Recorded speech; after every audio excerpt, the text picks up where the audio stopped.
Welcome to another edition of What the Fuck Happenings here. In the Ephealists. No. It's in Mendham, but it's something else. So anyway, speaking of events, happenings, the Life Sucks has finished this opus of whatever, this project, and it's a coloring book, and it's just amazing. And so I'll leave a link below to his video, just passively showing you, and Old Fan's video, her reaction video, which is probably the more kind of the video I like to make, some sort of gush video, but it's not really my style.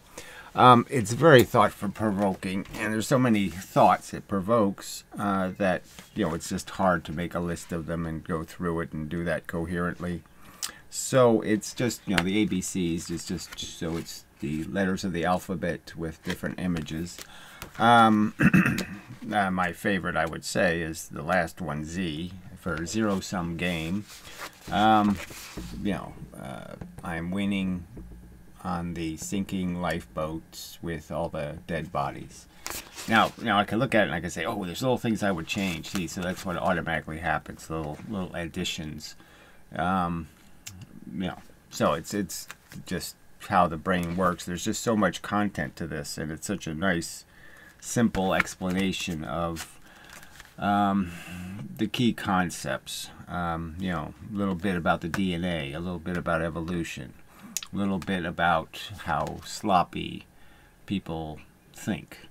Too busy playing the game. So that's another one that's a good image, is Risk. It's sort of the tightrope analogy, in a different form. Instead it's, what do you call those, trapeze.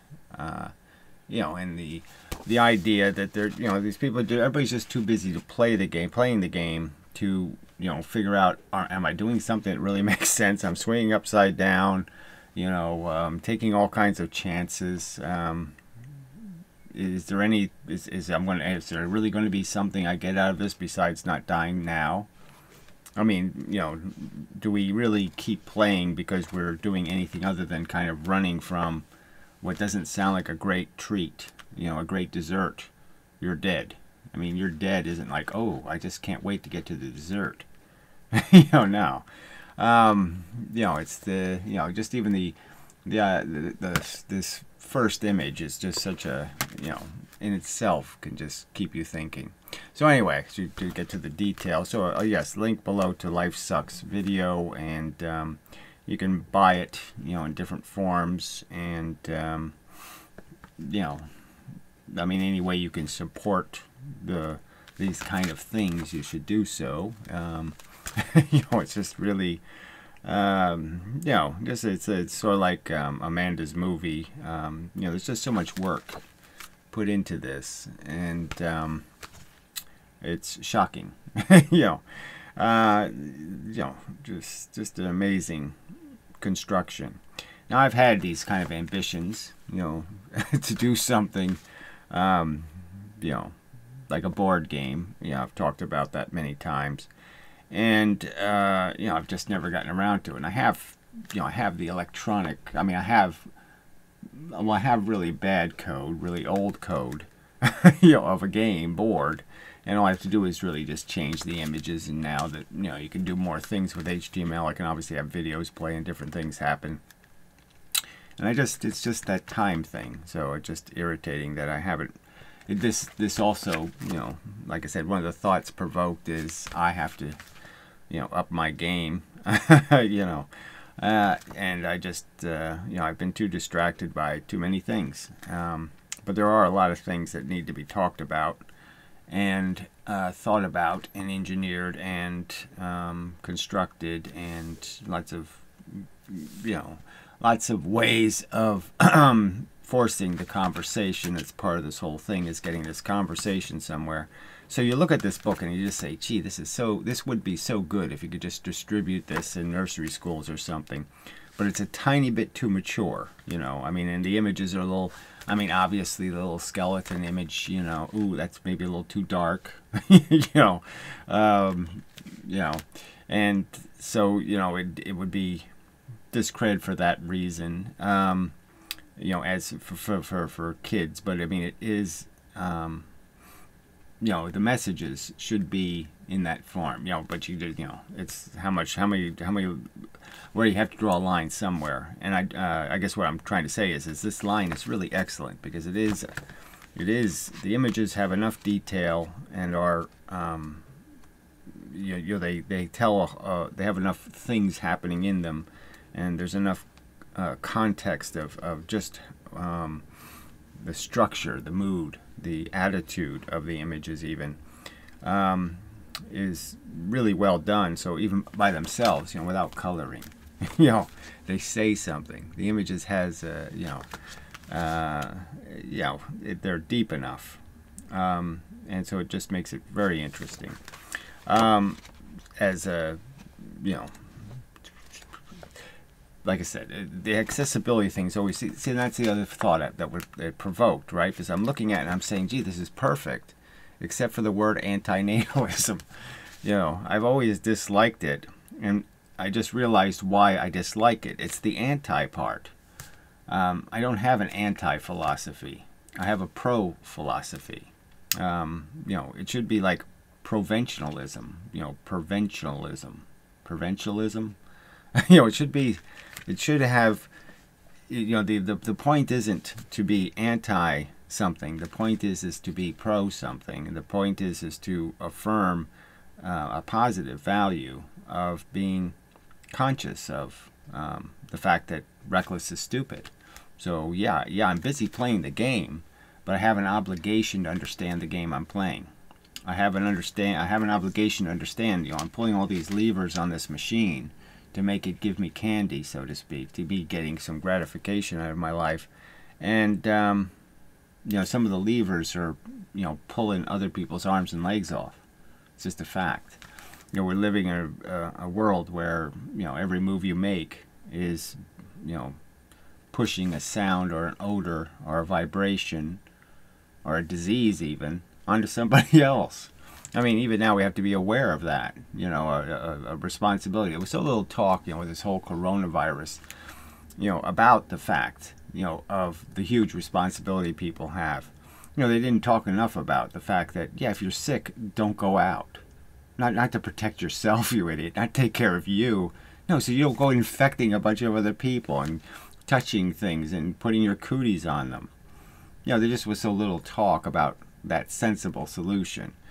And, you know, that's the problem, you know, is that people are focused on the wrong words, you know, the wrong approach, kind of thing. Well, anyway, so it's not a dig against this book, of course. Obviously, the word, we're stuck with it.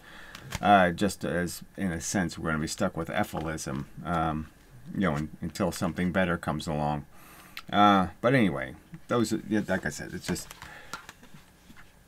it's just what my brain does. It's, you know, it's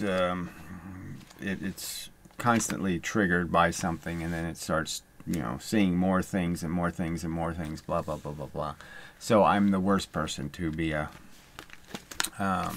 somebody to say something about something, because I'll tend to say things that aren't necessarily related to what I should be saying. But anyway, the point is this is just a nice, brilliant piece of work. As even just a way of incorporating philosophy into a statement that contains both art and message. And it's a really nice combination of the two. And, you know, I have a personal, I have a personal connection to this, because some of these, you know, a lot of these ideas are ones provoked by me, the theme anyway, right? So he certainly put his own, you know, his own style and impression into the story. Now, missing might be, F would have been for Frankenstein. That's what I would have done with that one. But he does have Frankenstein in there because it's he has somewhere in here is the sloppy, reckless giving birth to a child, and the child turns out with 2 heads and such. So it's sort of in here. But all the good stuff, there's all it's all in here. Yes, this one's it's basically little babies of Frankenstein. But the conversation isn't so much about the horror you've imposed. Even it's more complicated with the Frankenstein. Is you can have a perfectly healthy baby, and he's a Frankenstein to the world. He ends up just being a raper and a pillager, and causing all kinds of harm. All kinds of ruined lives in the wake. And there's so many people living those lives right now. That everybody's perfectly proud, but what are they proud of? Because the fact is, if you measure their life, if you look at the blood footprint, it wasn't a great success. It was a catastrophic failure. Winners are often, the worst form of monstrous loser by, normal standards. Even going back to the adolescent perception of the high school hero, and what does he leave behind? A bunch of broken hearts, and illegitimate children, and just horrible mess made, drunk driving and whatnot. So, but anyway, so whatever I can say to say, yes, brilliant. If just as like I said, just to appreciate somebody who's probably not going to get rewarded for this much work. I mean, the personal reward isn't going to be very great. It's not going to be paid very well, and so all it is the appreciation that you can express, and if that's all you can do, then just do that. Just say thank you for caring enough about something to create something, to put in so much time and so much of your own character, your emotional thought, considering the ideas, creating the text and creating the images, and attempting to say so much, in just an image, just in this. And it does say, I mean, this image has to it has a certain sexual appeal, you have to admit, as a male, even though there's this thing inside, the the creepy bit. It's just really, it's just as a form of art, as a triggering mechanism, just splendid piece of work. No point in just saying talented, right? Just exceptional, exceptionally brilliant piece of work. And again, the work part is the important part, and it's just should be appreciated. I wish we had a world where this would get rewarded properly, and there would be the proper incentive for people to do such things, because it would work out. They'd get what they deserve. Okay, so so there won't be any to deserve. Deservalism. The ABCs of deservalism. That's another, another movement we should create, where we should recognize that deserve not having anything to do with it makes the world suck. That's one of the reasons, his name is so perfect. Life sucks, is because deserve really doesn't have anything to do with it. And it just, breaks the whole, we're sitting here being stuck with reward and punishment, where we get rewarded and punished. We have feelings that reward us and punish us, and none of it has anything to do with our merit and, whether we played a good game. The game is chaos. The game is just rolling dice and gambling. So that's something that could have been here. I don't think there's a real gambling reference, but you can't do it all, right? Some of the images really are. this one of, kind of the idea of the reoccurrence. Doesn't really say that, but that's the point here. That we're just going to, the DNA molecule is just going to keep projecting us into a world, and we're all, the fact is that most of us will be defective models, by the DNA standard, and dispensed with in some harsh and brutal manner for our trivial defects. Just think how different people's lives are based on how how attractive or symmetrical their features are. Somehow that makes all the difference about what your destiny is going to be. Like that should mean anything. Like all of us should be sort of appalled that that's what decides, what kind of life you're going to live. Even the fact that, poor versus rich, and just even, my argument is I've ragged on poor people, but of course it's almost like deliberately having a kid that's ugly, is to not be able to give your kid every advantage in the sense of every capacity to reach their full potential is such a nasty thing to impose. It just makes the imposition so much more obviously wrong and evil when it's done so recklessly that they can't even figure that part out. That if they can't, really provide for any hope, that the person's going to have the advantages necessary, they're just having on purpose having a loser. I know he's going to lose the race. I know the horse has inferior bloodline. I'm just going to force him going to races and keep getting humiliated, and that's going to be his life. I mean, that's just too horrible for somebody to think that's a great idea or a defendable idea or a defendable concept. And this is, again, in the context where, you don't have kids accidentally anymore. That's just nonsense. There's all kinds of ways and methods of preventing pregnancy.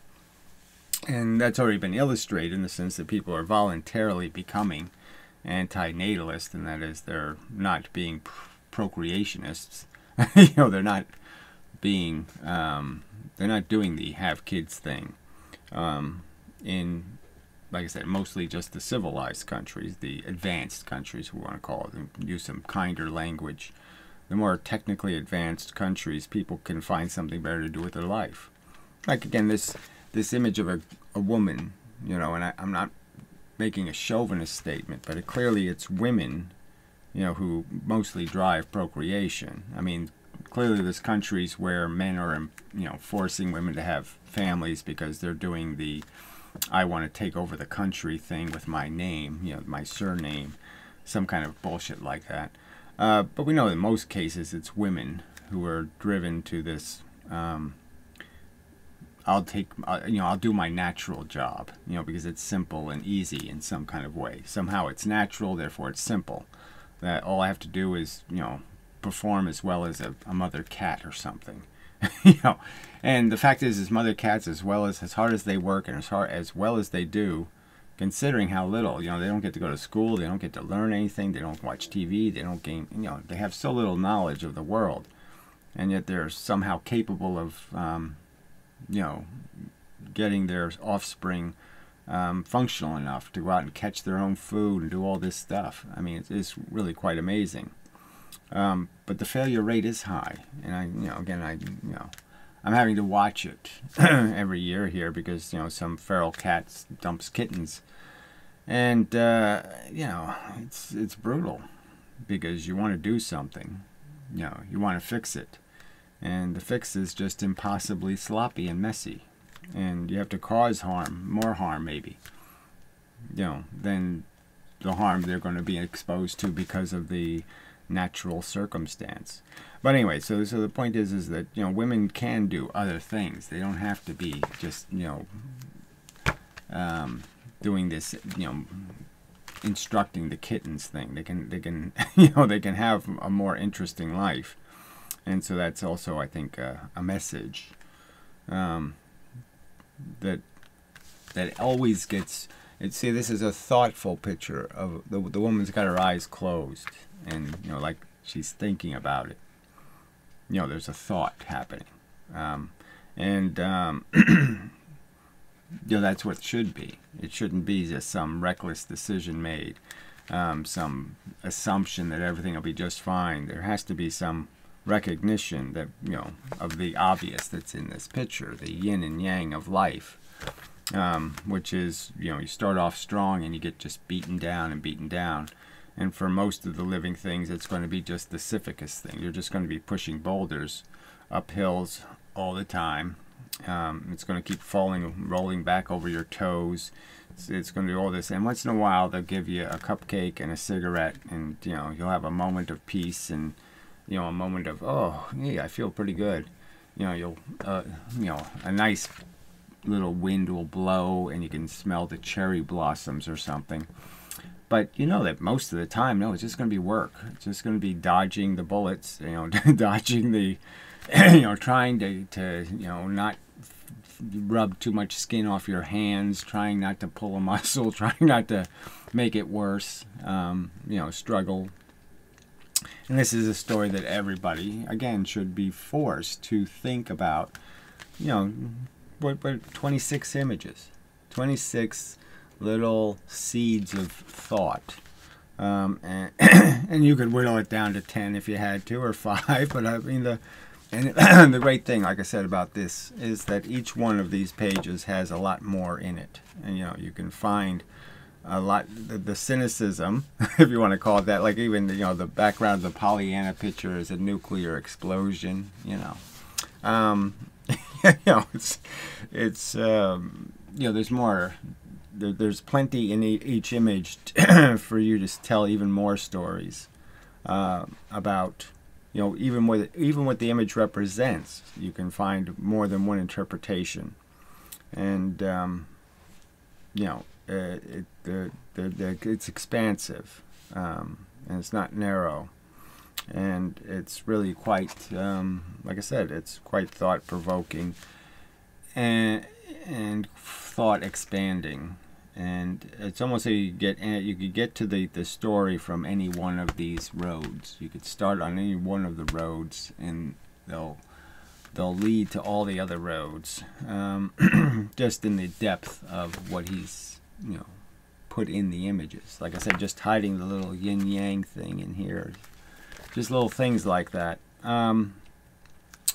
So it's distracted my thought process, and got me thinking about what I would, what I should be doing, which is spending more time taking the concepts and making them more and more accessible, less philosophical and more real to just a fact, and just understanding that there really isn't any alternative belief. There's only the understanding that we're a byproduct of this evolution system. The evolution system mass murders the pages. It's like this book was in the evolution fight, or created for that. What evolution will do is find, one picture gets to live, and 26 die, and die badly, die disgracefully, die insulted, humiliated, disgraced, in terror. A very unsuccessful story. And the one that survives only survives to be copied and then killed, and then with just as much indignity, just like all the celebrities, with just as much indignity, they're reduced to nothing. It's like, and we've seen this so publicly, and it's just funny how it doesn't really impress people. I remember Ronald Reagan. Just a despicable character, in my opinion. Just a mouthpiece for a bunch of shit philosophy. Didn't really think about any of it. Just a very articulate human, and all of that was taken from him. Just turned into an imbecile by the Alzheimer's, and just turned into just a wooden puppet, a character of his whole existence. Just in a sense, just a profound indignity. And I was very sympathetic in the sense that, you know, this is a character I hate, but nothing should be destroyed this way. This is such an unfair way to defeat, you know, the monster. You know, it's a trapdoor thing. It's just a slimy trap to have him fall in, to be defeated. But it's just, yes, all the winners are turned into losers, and the losing is brutal.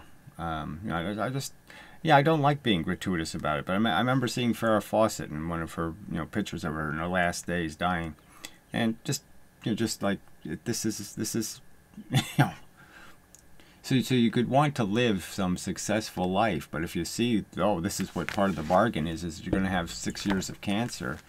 Michael Landon, you know, peak of his game, you know, and fuck you, you know. The universe says, fuck you, you're a loser. You think you're a winner? No, you lost. You know, just when you can take time to sit back and you know, look at the body of your work and all that kind of crap, and, you know, feel kind of good about what you've accomplished, and that's when they kill you. You know, it's happened to, you know, I could give all these little stories. There's little tiny, little nothing stories where, you know, people get their first acting job, they get on a sitcom, everything's perfect, and 6 months later, they're dead. Okay? I mean, you know, and why, what sensible person says, yes, I'd love to do that. I can't wait. I can't wait for my turn to struggle and fight, to you know, practice for the Olympics, and the day before the Olympics, you know, I slip on a banana peel and I'm paralyzed for life. You know, why would you even want to even think that that's going to be in the realm of a possibility for something for you to do with your existence? So that's why I think about my board game, because my board game is basically, the idea is to show what life really is, which is, first, you can't even play it on the real scale it's being played, I mean, with your imagination, because you'll never get to even be a human being, you know. I mean, the rolls on the dice are, you're a maggot, a fly. You know, you're some kind of worm. You're going to be worms and flies and gnats and mosquitoes, and you're going to be all those things so many more times, okay, if you were to actually have a ticket to be a living organism on Earth. The ticket, okay, is going to buy you a seat, not in first class, but in last class, you know, 1,000 times more often, you know, 1,000,000 times more often. I don't, you know, it's a really huge number. So you're going to spend so much more time being, you know, just hatching octopus, you know, going, I'm an octopus in the ocean, and then something's going to start ripping your little legs off in, you know, about 45 seconds. You know, you're not going to spend much time saying, oh, I'm alive, I'm alive. Because pretty soon you're going to be saying, I'm dying, you know.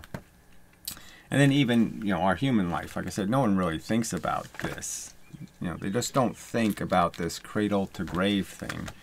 And that, you know, it's all downhill, frankly.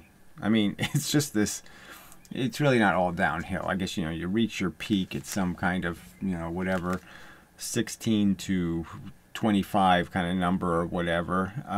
And then it's really, you can start feeling the downhill part, or the uphill part, or whatever you want to call it. And, you know, the fact that you're just trying to keep the pieces from falling off. And you just start desperately spending your life just trying to keep it, you know, keep yourself from, you know, losing your physical integrity. You know, losing the integrity of just even be able to walk upright. And, you know, it's just a horrible thing to be sentenced to, you know, but the people doing this, you know, they're not, you know, they haven't done that yet. The people who are likely to do this decision, make this decision to have kids, yeah, they haven't gotten old, they haven't gotten disabled, and they haven't, you know, died. And so they don't really have a taste of what they're imposing. They think it's just this, you know, semi-easy part. But so many childhoods are so bad. I mean, so that's another thing, like I said, you see in people. And so you say, well, that's the psychology goes deeper than any kind of rational decision, right? It's so irrational, because I've known more than one woman who talked of suicide seriously. I have to commit suicide. I can't stand this anymore. I can't blah, blah, blah, blah. You know, that whole spiel. You know, they're you know, they can't find happiness, they can't find love, they can't find this, they can't find that, the whole thing sucks, everybody's an asshole, blah, blah, blah, blah, blah, blah, blah.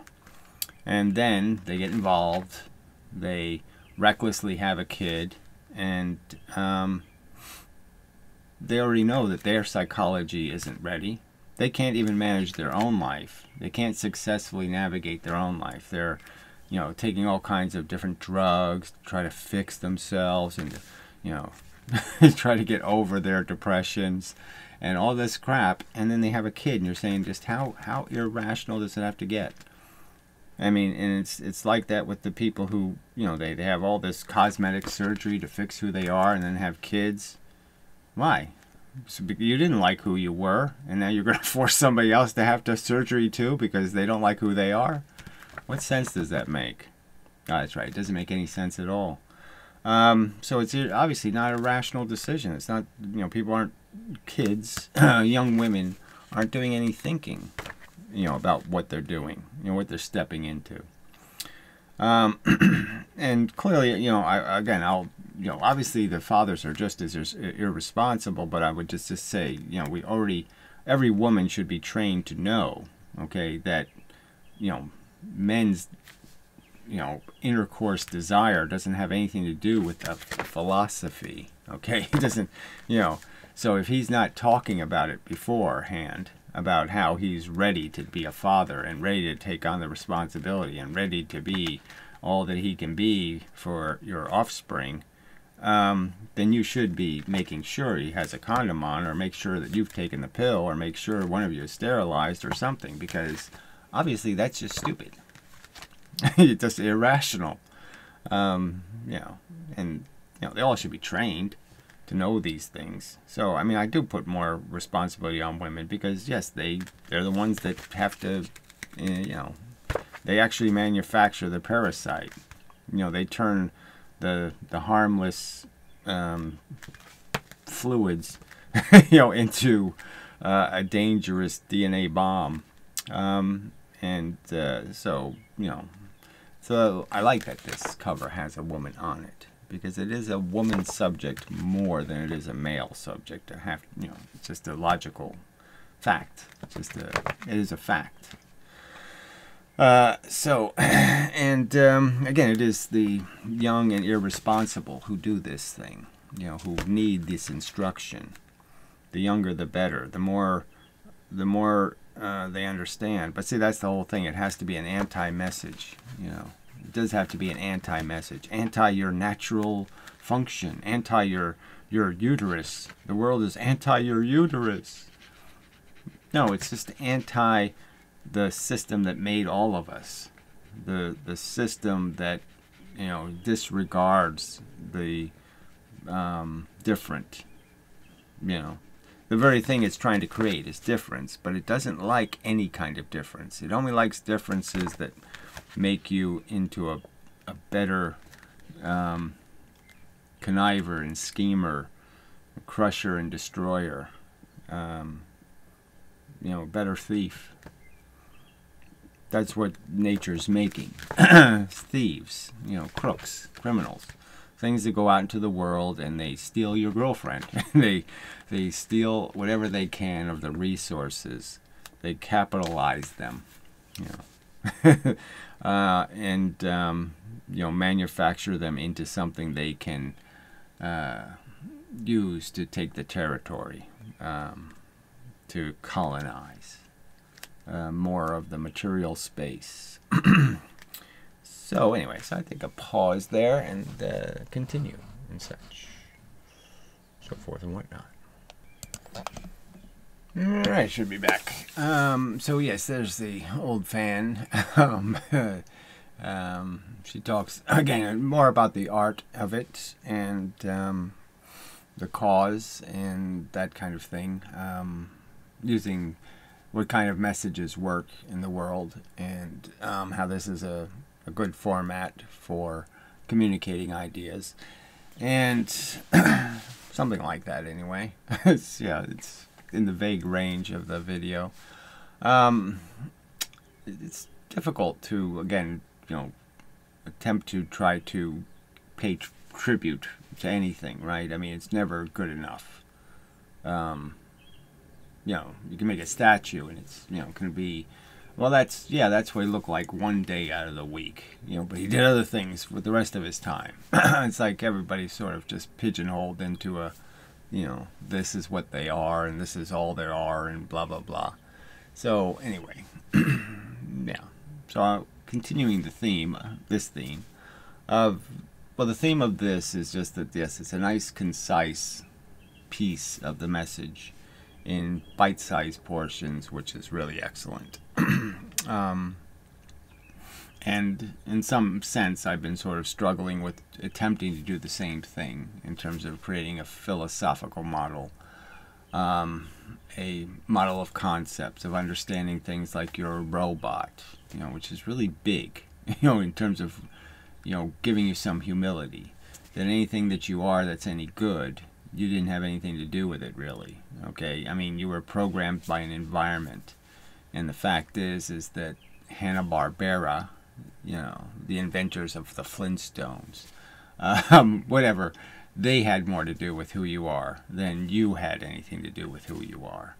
Right now people are, being programmed by SpongeBob. There's these things that are, that make you who you are. And that's the truth. And, even that's just so, yeah.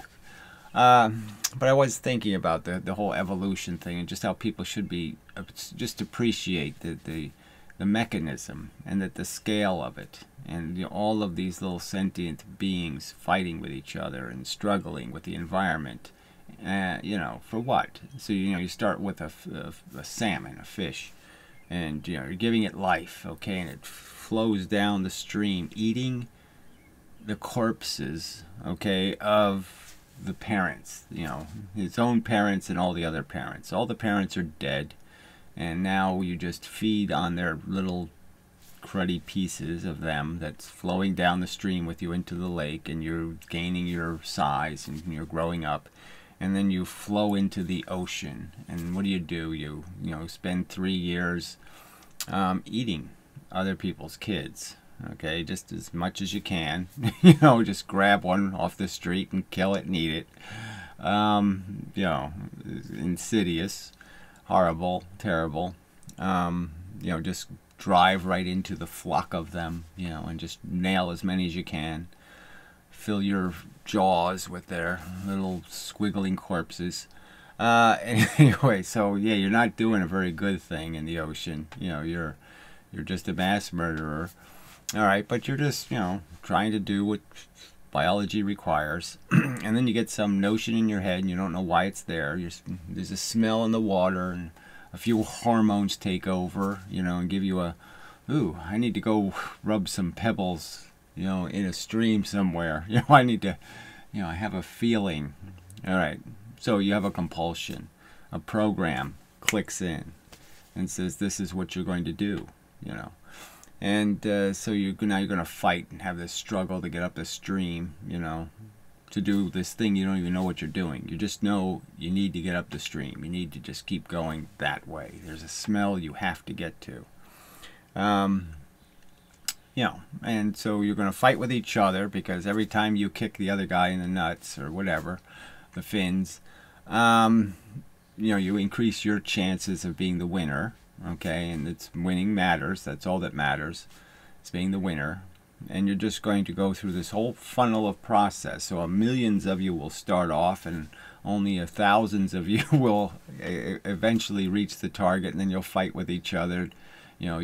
As you're going up the stream, you'll morph into a monster, with giant teeth and jaws, and you'll turn into a creature that's just designed to be an aggressive, nasty bastard. So you can be the one who rubs on the rocks, successfully. So, you know, and would you sentence something to do that? That's a good idea. You know, you're sitting here, I give you the ability to make this happen. You'd say yes. Do it over and over and over again. A cycle of mass murder, struggle, you know, and then you have a cigarette and die. I mean, that shouldn't be a hard story to tell. That's really not good enough. It really isn't. You know, it's nowhere near a plan. You know, if you drew it on a piece of paper and said, "This is my plan," why would a reasonable person say, "Oh yeah, I'll approve that. I'll give the rubber stamp of approval on that plan. It's a great plan." No, it's a flawed plan. It's too sloppy, too messy, too silly. You know, and the fact that it's all for some stupid program. You know, it's all just to satisfy a mechanical device's function. It's a Rube Goldberg machine. Who cares? It doesn't do anything. It just kicks cans, and then the can knocks over something else, and it doesn't do anything. It doesn't make the universe a better place. It just makes noise. You know, and one of the noises we make is ouch, and that's the big deal, is that there's all this really nasty experiences that'll take place to run the machine. And so you have all this nasty experience for what accomplishment? You know, to say for a few minutes, I'm winning, I'm ahead. You know, I am the champion, you know, of the world. I mean, it's ridiculously insufficient as an idea, a concept, something to believe in. So people just make up a bunch of lies, and that's the real subject. Is that, you know, all this crappy, made up crap that people have, you know, repainted the image, you know, with a bunch of stuff and themes and ideas of, you know, that make it somehow all work out. Little silver linings, little shiny silver linings. You know, no, there's no such thing. There's no heavens to go to sit and contemplate how, well, gee, that was just horrible, but, you know, it's over now. Now we just eat jelly beans all day, right? Now it's all just gravy. I don't have to do any more work. You know, I don't have to fight for anything. I don't have to need for anything. I don't have to want for anything. Well, then you aren't playing any game at all then, right? You know, because again, then there's no better condition, because you're never degraded in your condition. Do you get bored in heaven and then you satisfy the boredom with something interesting happens? Is that right? Well, we just all sit in chairs and go, oh, it's getting a little boring here in heaven. And then, you know, Brozo the clown pops out and does his little stick, and oh yeah, that's interesting, that was funny. And we're happy for a few minutes, and then we get bored again and wait for the next, you know, oh, Jesus is going to do a card trick. You know, he's going to, you know, pull Holy Ghost out of his sleeve. You know, what? The whole thing is ridiculous. The more you talk about it, the more ridiculous. You could just tell all the little stories, the metaphors, the analogies to just how ridiculous it is. And so that's what this does too, is it just points out, you know, the satire, it's ridiculous. You know, why would you do this? Why would you make something, okay, that's going to be degraded and tortured and then killed? Why are you sentencing things? They maybe put a little electric chair in there even. You know, because that's what you're really doing, right? From birth, you're convicted, you're a sinner, and you're going to get the electric chair. Or something worse, right? I mean, most of us don't get the electric chair. We don't get just a couple of, you know, 30 seconds of, holy shit, I'm being electrocuted. No, we don't get that. No, we get years of just horrible, you know, migraine headaches and all kinds of, you know, tumors and cut pieces out of us and all, you know, horrible crap we have to go through. You know, months that leads into years of just desperately wishing you could take a deep breath one more time. Desperately wishing for, you know, just give me 3 minutes of peace, you know, from the pain. Just, all that, you know, ooh, just, what kind of, what kind of Freddy nightmare kind of horrible, I mean, what kind of terrible psychology does somebody have to sit there and say, I can make that make sense? I can justify that torture in 3 notes. Dun, dun, dun, dun, dun. And, that doesn't really justify it, does it? No. I mean, what are you justifying? What are you defending? Just some notion of, I don't like you anti-people. So that's really the problem with the word anti-natalism. It just makes us anti-people. We're not anti-people. We're pro quit torturing things. Torture is stupid. Quit imposing on people they didn't ask to be imposed on. Quit forcing people to pay prices they never bargained to pay. All of that kind of thing. Quit making victims that you have no right to take their autonomy and own their destiny, because you haven't thought about it, and you really don't have any capital. You don't have any goodwill capital to show that what you're doing is really for them, when what you're really doing is just defending some insecurity of your own, some insecurity about the merits of your own existence. And to defend your own life, you have to defend all life, because you're such a scurvy, rotten character. That, yes, compared to you, the salmon's a great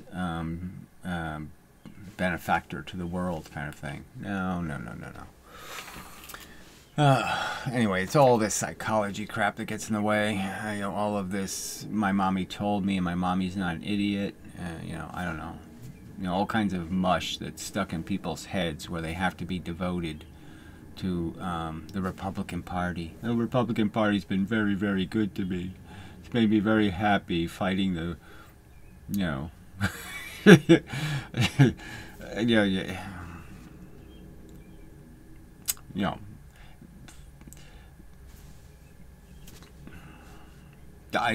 no point in even starting a political conversation, so I won't start one.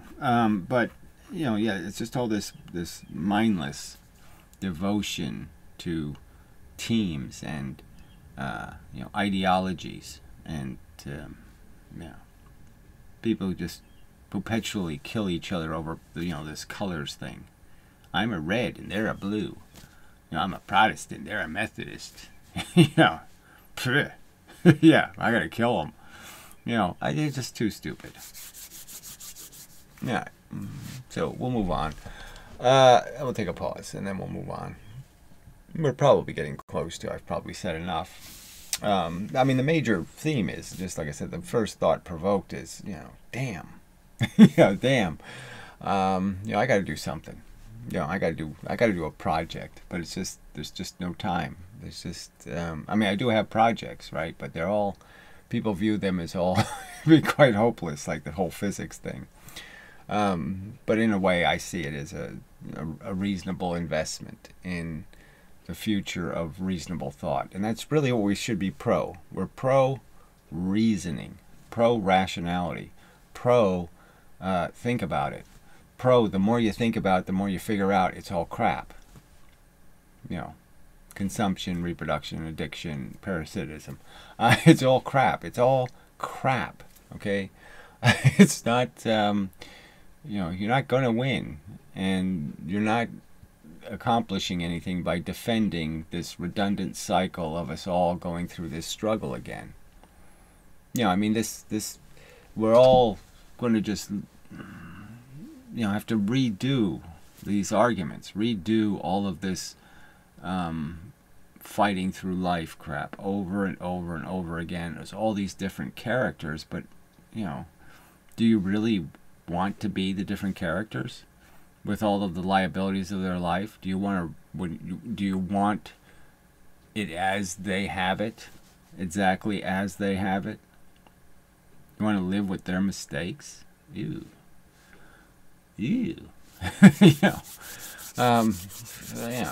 I don't want to relive my life, let alone relive their lives. I don't want to relive somebody else's life. And especially the ones, with the horrible ends, you know, just horrible. No.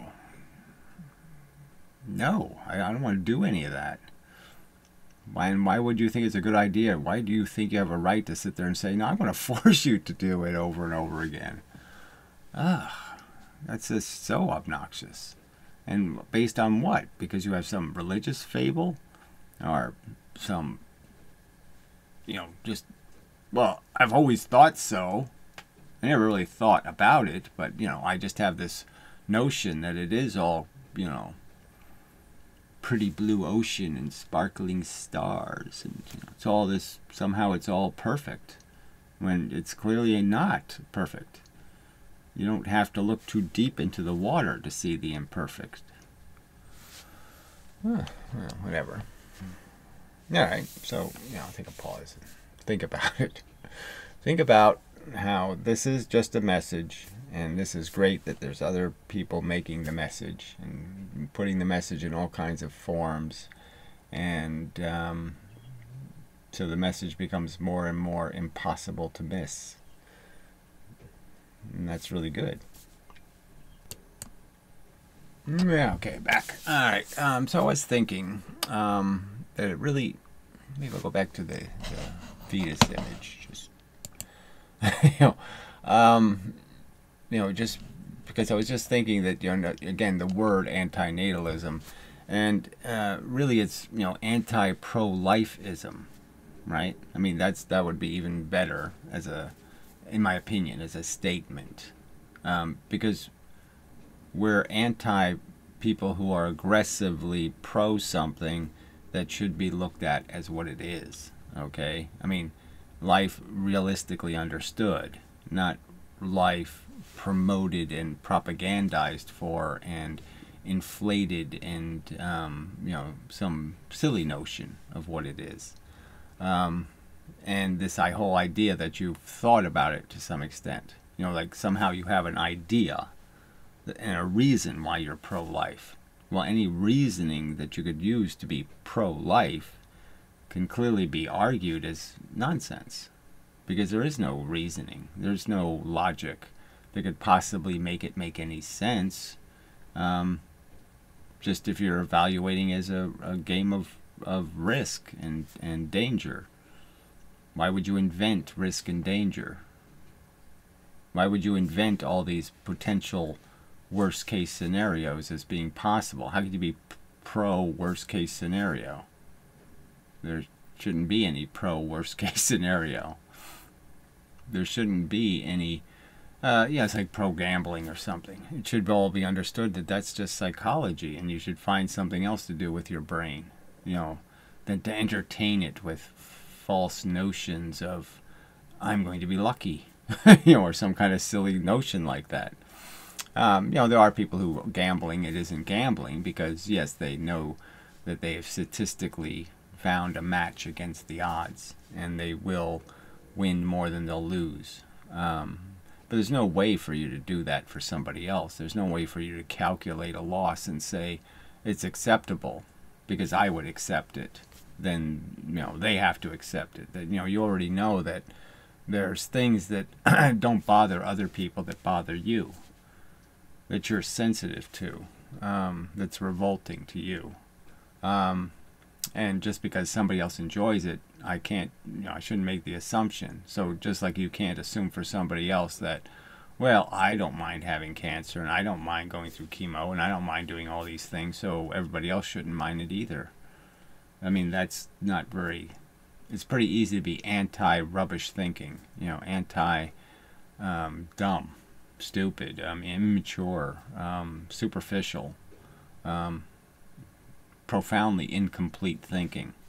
So the more complete your thinking is, the more you're going to recognize there's way too many reasons why it's stupid. And so again, it goes sort of back to the, you know, I is for imposition, because that's, you know, that's the easiest one to understand. That why do you have some right to tell somebody else that you know it's good for them? That somehow it's good for you to die for the cause. It's good for you to be one of the losers that makes the winner so special. You know, no, that's too stupid. So right there, you've already finished the conversation, because you're not imposing it on you personally. You're imposing it on an individual consciousness that's not going to have much of you in it. The other yous aren't going to be the same kind of animal. It's like it's like you, I don't know, capturing a lion from the wild and then feeding him what you eat. Or something. It just doesn't make much sense for you to think, I'll just give him the same things I have. I'll give him a suit of clothes and this and that, and somehow life will make sense to a lion. No, it's not going to make sense, and you know it. All right. It's not the environment that you find comfortable isn't going to be the one that's going to make the lion comfortable. And our diversity ensures that you can't make decisions for other people with any guarantee at all, unless you've really researched it. You have no hope of being able to calculate what's in their interest, what's going to make them happy, because their tastes aren't your taste, their sensibilities aren't your sensibilities, their tolerances aren't your tolerances. What they experience as a conscious organism, what chemicals are running through them and what it's doing to their brain is not the same as what's happening in yours. So isn't it just grotesquely obnoxious for you to tell somebody else, I know what's best for you? And that's what we're anti. We're anti, I know what's best for you. You just, like I said, you're done right there. If you were imposing this cycle on yourself alone, then maybe you could justify your pro-life position, and go ahead and torture your own brain for eternity. But you don't have a right to do it to mine. That's a simple argument. In my opinion, it's a very simple imposition, trespass argument.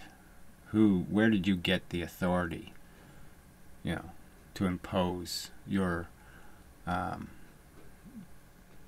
impose the reality on something else that didn't volunteer to be part of your game, to be fodder for your feast. Yeah. All right. So it's probably enough of a video. It's close to an hour, so that's good. And again, I'm humiliated and totally recognizing I have to do more. Just this one image alone, like I said, you could just say, gee, that's an accomplishment in and of itself in terms of a message. It says so much. So yeah, maybe I'll take some of this and make background images for these videos, and we already have this. This one is Life Sucks, right?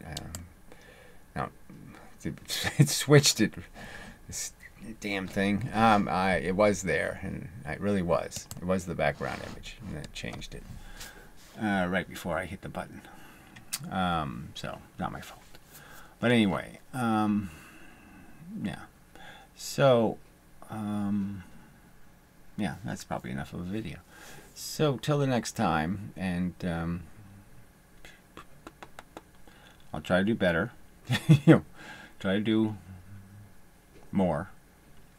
Better. Yeah, try to do more better. More better.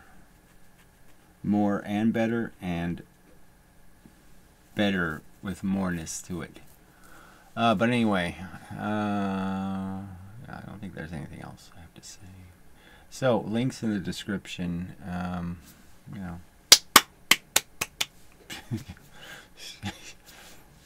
Good work. I don't need to say it. I mean, it speaks for itself. And it should speak to, hopefully, it will speak to many people. And they will look at the image and think about it. And think about what their role here is on this planet. Is your role to keep that yin-yang spinning? Or is your role to say, this roller coaster has already killed and maimed and disabled and tormented and tortured enough people. And enough poor little sentient creatures have been ground up we've made enough blood and guts and mess pile. We don't need to make any more. We've been there, done that over and over and over again. There's no need to ever sing "We Are the Champions" ever again. Because, you know, every time you're singing that song, you're doing it on a pile of losers who paid a very high price for your victory. And that's disgusting. So stop being anti-natalists. It's bad, okay? It's bad to be a pro-torturer. Stop doing it. Okay. So, enough of a video, I guess. So, till the next time, and such. Yeah. And so forth, and whatnot.